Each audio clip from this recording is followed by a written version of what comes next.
No one enters a relationship hoping to change themselves, but almost everyone hopes the other person will change for them. And that is exactly where it begins to fall apart. We do not seek connection.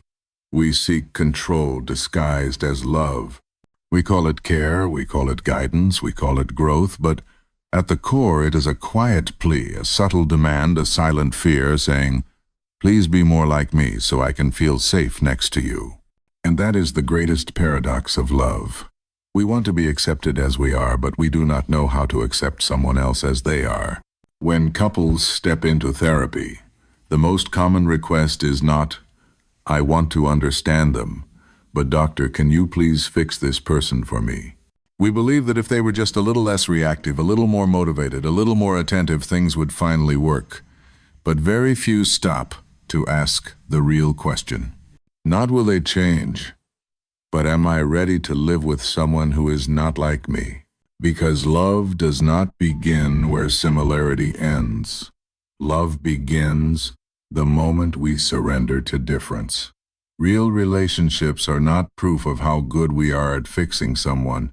They are proof of how willing we are to grow beyond our ego, to welcome what feels foreign, to stretch the limits of our patience, our humility, our love. The question is not whether they will ever change. The question is whether we are willing to change how we love. Until then, what we call love is often nothing more than an emotional contract built on silent terms the other person never agreed to. When couples say we have a communication problem, what they really mean is we cannot stand how different we are.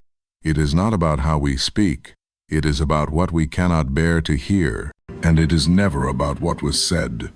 It is always about what it meant, what it threatened, what it touched inside of us that we did not want to feel. We have been taught that if we can just communicate better, everything will be fine. But communication is not the root. It is the symptom. It is what surfaces when two people with different stories, different scars, and different ways of being in the world try to build something together. And no matter how well you word your sentences, they will still hear them through the filter of their fears, their past, their childhood, their expectations. There is no perfect sentence that makes someone feel completely safe. There is only the willingness to stay in the discomfort of being misunderstood until understanding finds its way in. We say we want compatibility, but what we really want is convenience. We want someone who doesn't challenge us, doesn't confuse us, doesn't disrupt the image we have of ourselves. Because being with someone who is different feels like a threat. It challenges the way we see the world, the way we think things should be, the way we believe love should look. And the hard truth is this: love always comes with friction. Not because something is wrong, but because something is real.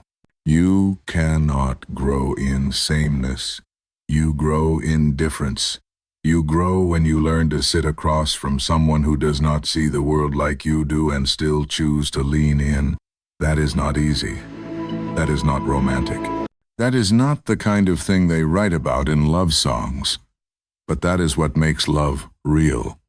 Not chemistry, not compatibility, not a flawless match, but the decision to stay open to a perspective that unsettles you.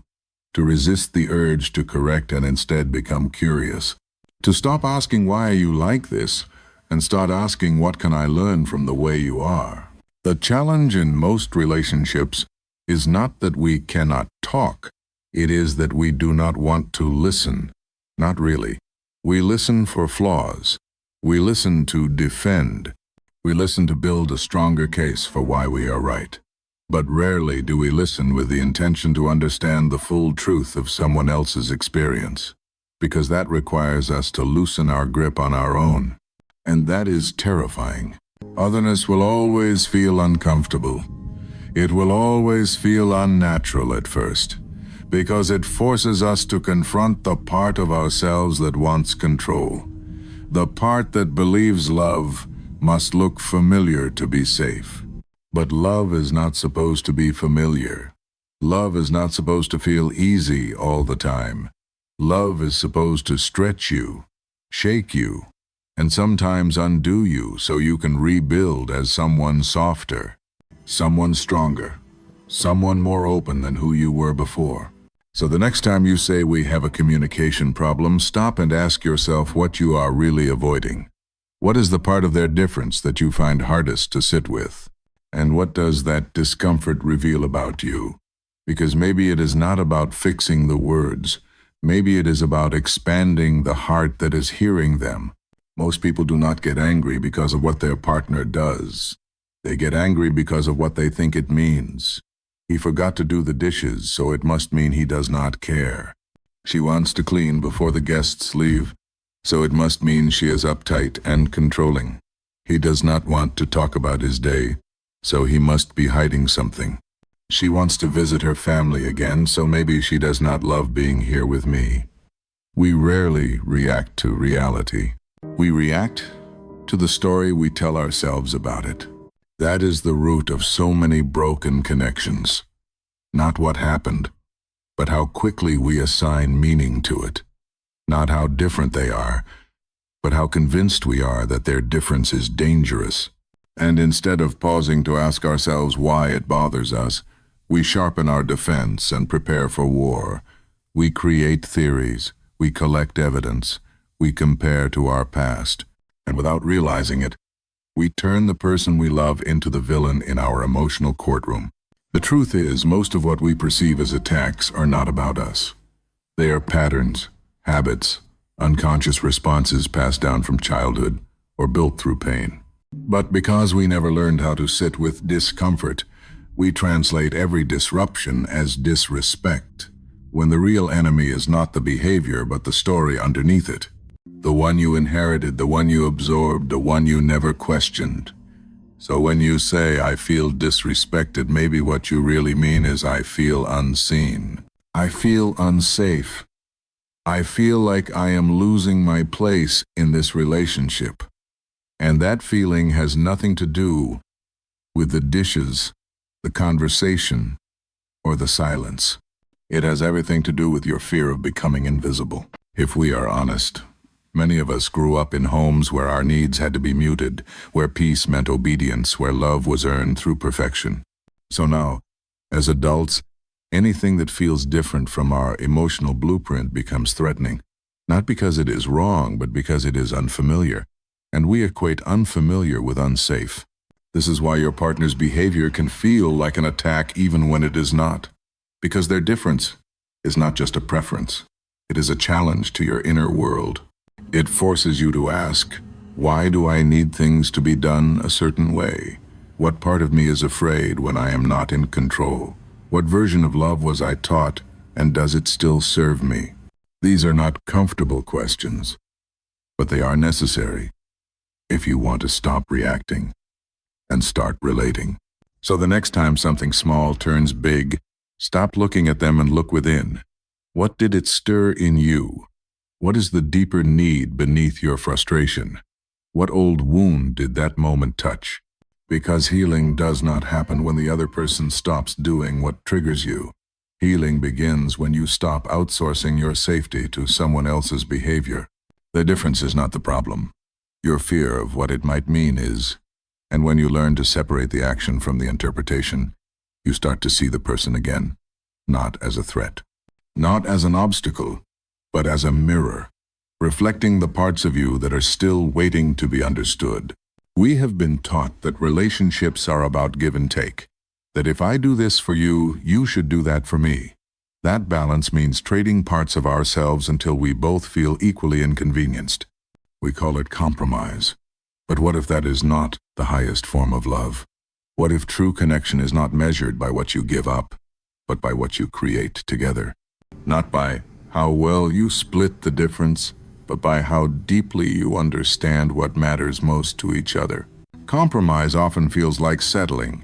It looks fair on the outside, but underneath it can breed resentment. Because when you give something up just to keep the peace, you may win the moment but lose the meaning. You might walk away agreeing but not aligned. And agreement without alignment is a fragile form of connection. It only lasts until the next moment of tension reminds you that neither of you really felt seen.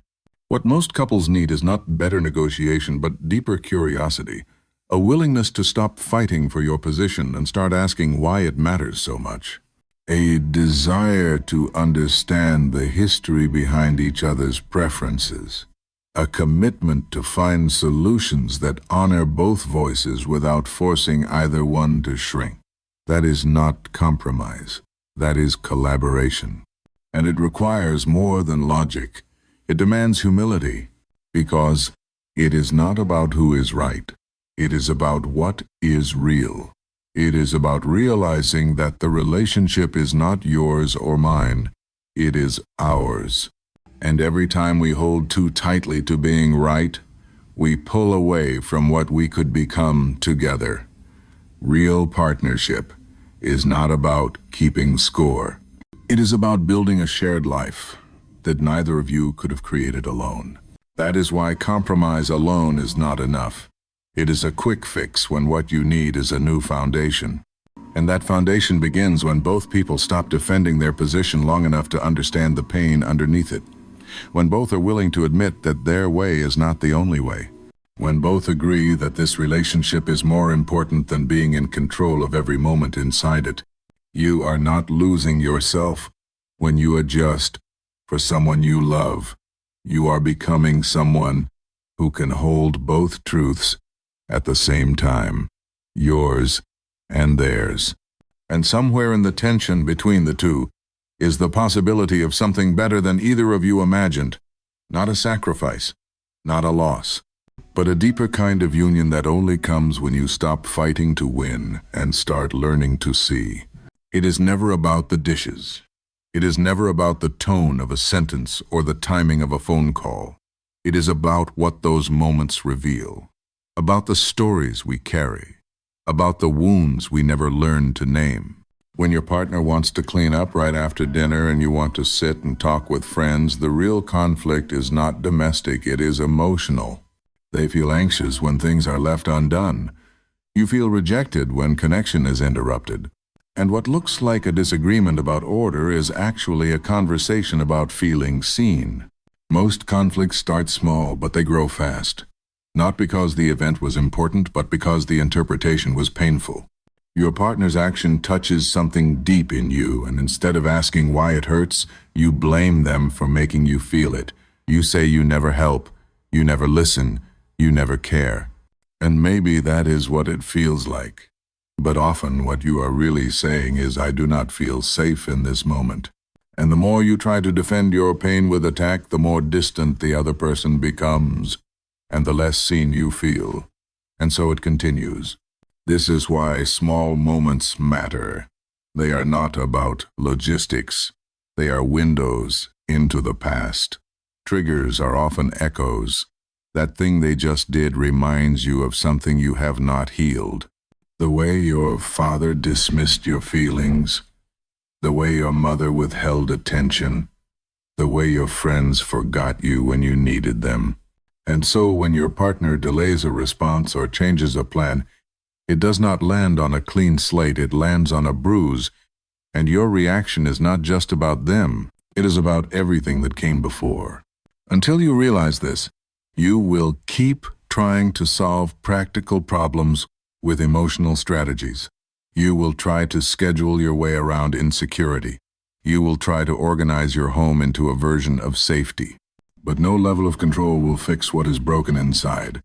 Because peace is not the absence of tension. Peace is the presence of understanding. And that begins when you stop asking what is wrong with them and start asking what this moment is waking up in you. So when the argument starts over something small, pause. Ask yourself what it represents. What are you trying to protect? What are you afraid of losing? What would it take for you to feel heard without needing to be right? And what would it take for your partner to feel respected without needing to agree? These are not simple questions, but they are the questions that move you from reaction to reflection, from blaming to bonding, from being two people fighting for control to being one team, learning to hold space for both truths. Your biggest opportunity for connection will never come from avoiding conflict. It will come from learning how to hold it gently, to see every tension as a doorway, to believe that behind every unmet need is a deeper longing to love and be loved. And when you see that, the dishes stop being about the dishes. They become a reminder that even in the ordinary, even in the frustrating, even in the mess, you are being given another chance to choose empathy over ego. Another chance to stop repeating old stories. And another chance to write a better one together.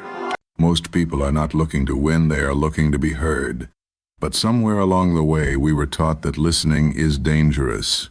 That if we let someone speak without correcting them, we are agreeing with something false. That if we acknowledge their pain, we are admitting guilt. That if we say, "I understand," we are surrendering our point of view. So we interrupt, we defend, we explain. And without knowing it, we shut the door on the very thing we say we want. Intimacy. Listening is not weakness. It is strength without the need to be loud. It is choosing to make space for a reality that is not your own.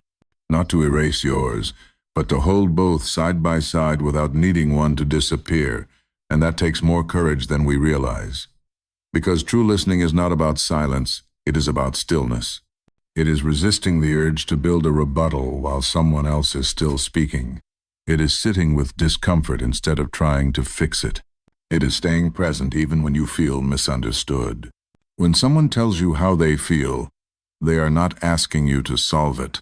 They are asking you to honor it. And there is a difference. One creates connection.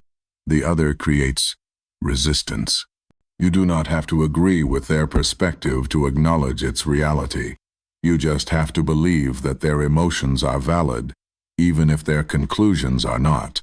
And when you do that, when you hold their truth without judgment, you create the kind of safety that words alone cannot provide.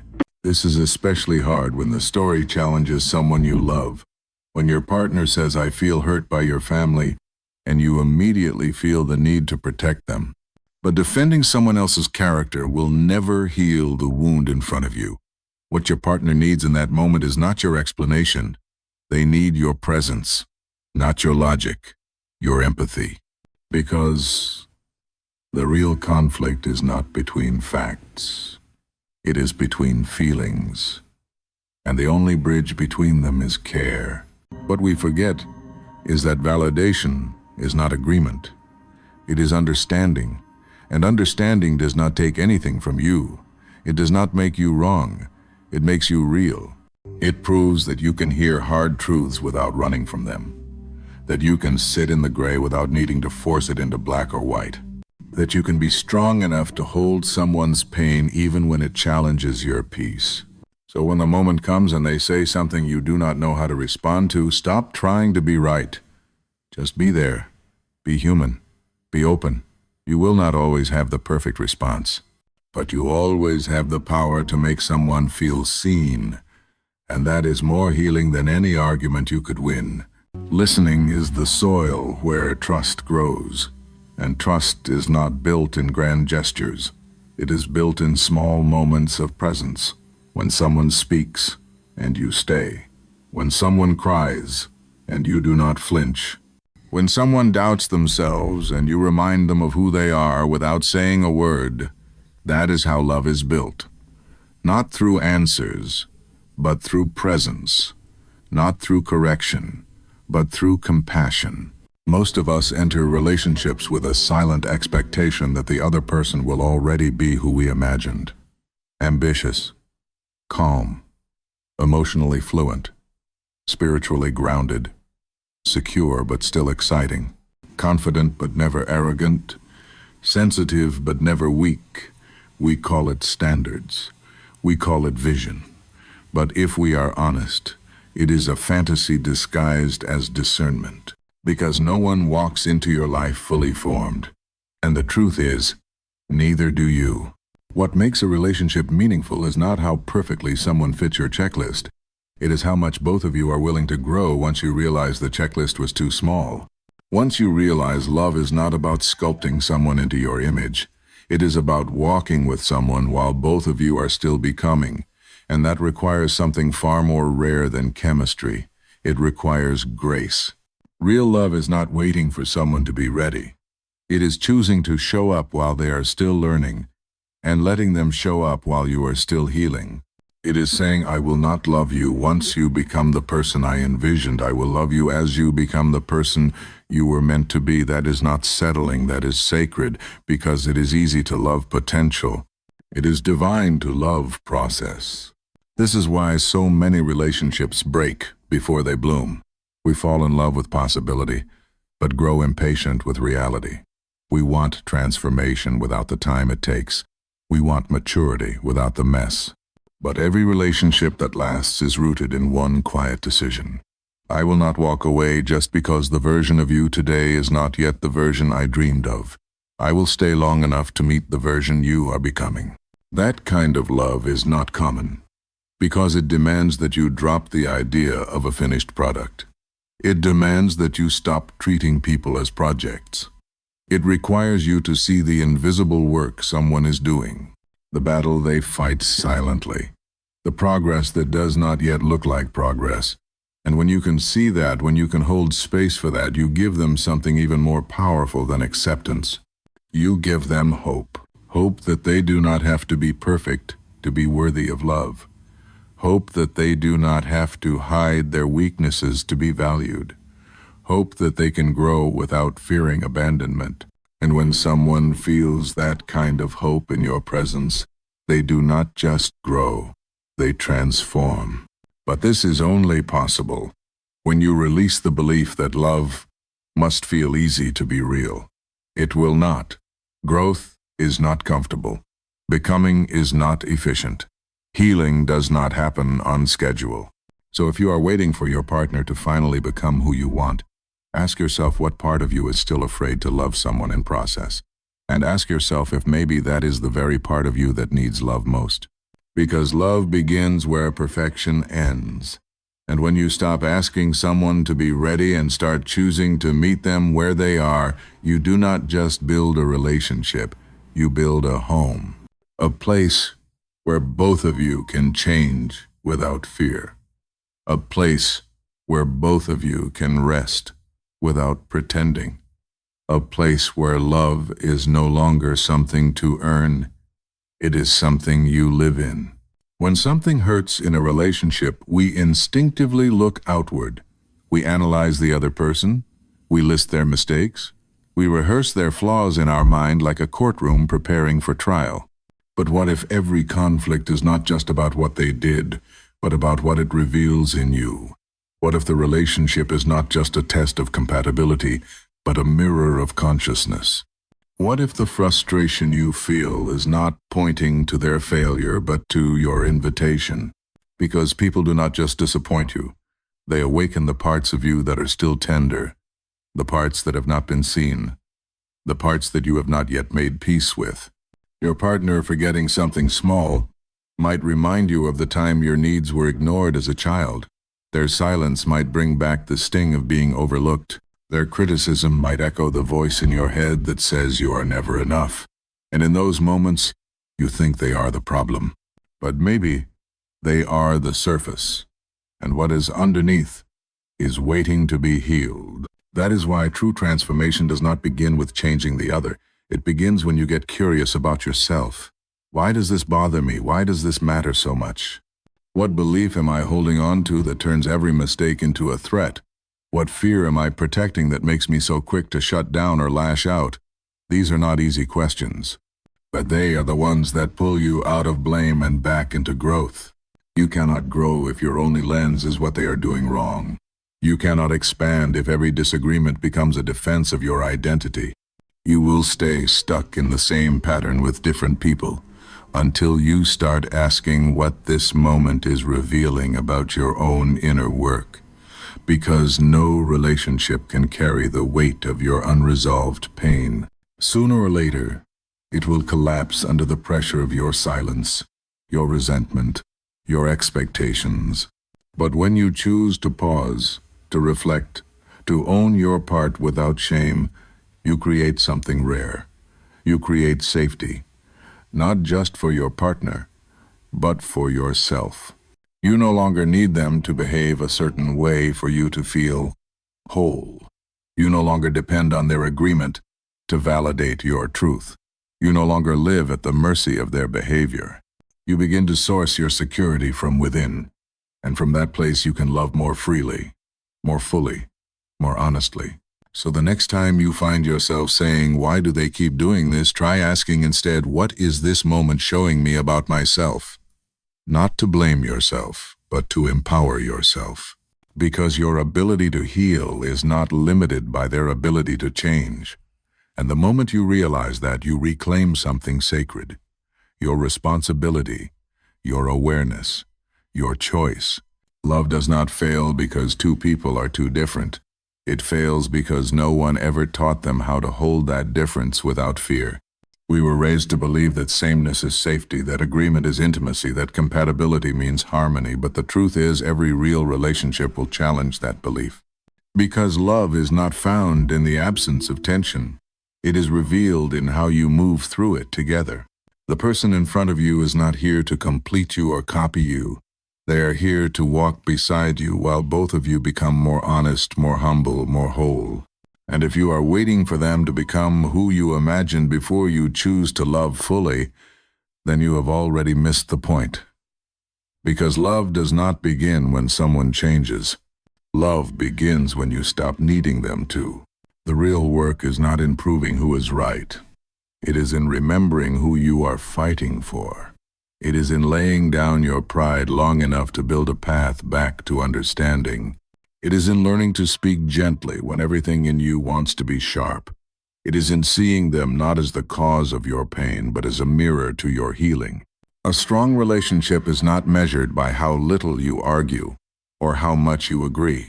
It is measured by the atmosphere between you. Is there respect, even in disagreement? Is there kindness, even in fatigue? Is there a shared belief that what you are building together is worth protecting, even when it hurts? That is the shift from other to us, from control to connection, from keeping score to keeping faith. And when that shift happens, love stops being a battlefield and becomes a home, a place where difference is not a threat, but a doorway, where growth is not a condition, but a shared promise, where love is not a test you pass, but a truth you choose again and again